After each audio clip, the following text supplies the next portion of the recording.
Cricket विश्वचषक 2015 साठी भारताच्या संभाव्य संघाची निवड करण्यात आली आहे। मात्र वर्ल्ड कप 2011 मध्ये भारतीय संघाला विजय मिळवून देण्यात मोलाचा वाटा उचलणाऱ्या 5 खेळाडूंकडे निवड समितीने आगामी विश्वचषकासाठी दुर्लक्ष केले आहे। वीरेंद्र सहवाग, झहीर खान, गौतम गंभीर, हरभजन सिंग आणि युवराज सिंग यांना आगामी विश्वचषक संघामध्ये स्थान देण्यात आलेलं नाही। बीसीसीआयने आगामी वर्ल्ड कपसाठी 30 खेळाडूंची नावे जाहीर केली। निवड समितीचे अध्यक्ष संदीप पाटील यांच्या नेतृत्वाखाली आगामी संघाची निवड करण्यात आली। विशेष म्हणजे या संभाव्य संघामध्ये नव्या दमाच्या खेळाडूंना संधी देण्यात आली।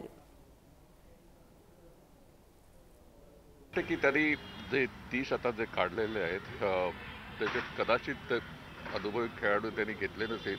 याचं मुख्य कारण ते जी सिलेक्शन कमिटी आहे ती फक्त जे फॉर्ममध्ये आहेत खेळाडू आणि ते चांगलं आता प्रदर्शन करतायत आणि जे खरोखर चांगल्या बऱ्याचशा धावा केलेल्या आहेत किंवा विकेट्स घेतलेल्या आहेत डोमेस्टिक क्रिकेटमध्ये किंवा इंटरनॅशनल क्रिकेटमध्ये, तर त्यांनाच तरी जास्ती हे करण्याचा प्रयत्न केले। तो नक्कीच कामी येऊ शकतो, परंतु त्याच्याबरोबर त्यांनी परफॉर्मन्स पण करायला पाहिजे।